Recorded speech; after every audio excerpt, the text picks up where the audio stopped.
Le të ndalemi në fjalët e para që tha Krishti, i ngjallur kur u shfaq përpara nxënësve të tij. Ai nuk u dha as fitore, as lavdi, i dha as pushtet, por u tha paqja me ju. Hyrë në dhomë ku ata ishin mbledhur nga frika, dhe u dhuroi atyre që bota të mund të japë paqen, që nuk varet nga ky vend, por nga ekuilibra gjeopolitik, por dhe paqen që varet nga vetë Krishti. Por paqen e Perëndisë që ka përcjell çdo mendje. Një paqe e thellë shpirtërore e cila vjen fillimisht me pajtimin e njeriut me Zotin dhe pastaj shtrihet te gjithë njerëzit. Sot bota është trazuar. Luftrat e përgjakshme vazhdojnë të shkaktojnë vdekje dhe vuajtje. Frika, sepse ne mësëmja, mbulon popujt e tërë, pas siguria troket kudo. Në mes të kësaj stuhie, Krishti ngjallur përsërit paqe me ju. Ky nuk është thjesht një urim mirësjellëse shoqërore, por është një realitet ontologjik. Vdekja u mund, mos e keni frikë vdekjen. Në kohën që jetojmë, po përballemi me një formë të re vdekje. Mbirjen e indiferencën, ngurtësimin e zemrës, tharën shpirtërore në shoqëria që harroi Perëndin, jo sepse ju ndalua, por sepse zgjolli ta njerëzoj atje. Përplasja e bindjeve të padukshme vazhdon të shkatërrojë jetën tonë të dukshme. Çfarë i vjen njeriu të fitojë në gjithë botën, na thot Krishti, nëse humb shpirtin e tij. Këto janë fjalët më aktuale se kurrë. Ndërsa ngjallja na zbulon një jetë më të vërtetë të madhe, ku ka Krishti në zemrën e tij, nuk i mungon asgjë. Dhe jo vetëm shpirtërisht, Zoti që u kujdes dhe u sheh 5.000 veta me bukë. Zoti ja shndërroi ujin në verë, Zoti thash ku kërkoni përpara Perëndin, atëherë çdo gjë do të shtohet. Ne e dimë se çfarë do të thotë ngjallje. Jo vetëm teorikisht, por nga përvoja e tuar, kisha jonë ortodokse kaloi Golgothan e saj, për të gata më rrallu për poqen të azgjësonin çdo gjurmë besimi.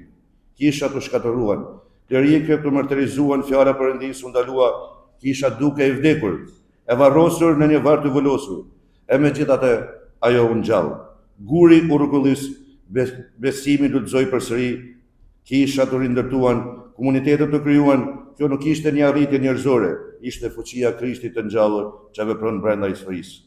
Kisha i bën thirrje përsëri për ngjallje, këtë herë për ngjalljen e çdo shpirti. Krishti i ngjallur qëndron sot përpara nesh, siç qëndroi përpara Thomait, dhe na tregon plagët e tij dhe nuk i fsheh, nuk heq dorë, por i përgjithmon ato, bën jetën e tij të dashurinë e tij. Të dashur vëllezër dhe motra, në këtë botë të trazuar na mjafton vetëm siguri. Krishti u ngjall edhe jeton. Dhe nëse jeton Krishti, jetojmë edhe ne.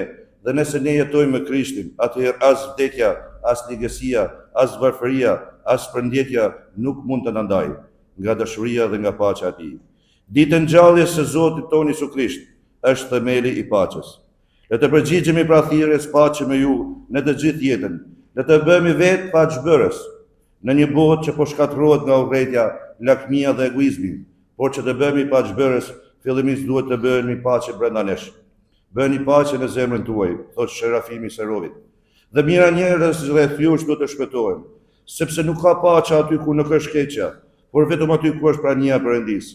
Le ta gjejmë këtë paqe brenda nesh dhe pastaj ta përhapim kudo. Se bashkë me lajmin e gëzuar se Krishti u ngjall dhe i dhuroi botës jetën dhe paqen e përjetshme.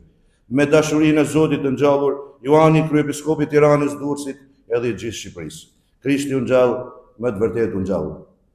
Në këtë moment paskal, pas urimit të këfaqëndërisë kryepiskopit tonë Anastas, bëj me dije që mesha është sot, pra ditën e shtunë në orën 23 për të gjithë besimtarët ortodoks të Shkodrës, dhe pastaj nesër pritje tradicionale ftoj gjithë qytetarët që kanë dëshirë të vinë të na urojnë për festën e Pashkës në orën 10:30 deri në orën 12 sati. Krishti u ngjall, bekimet e Zotit dhe me forcën e ngjalljes le të ecim përpara.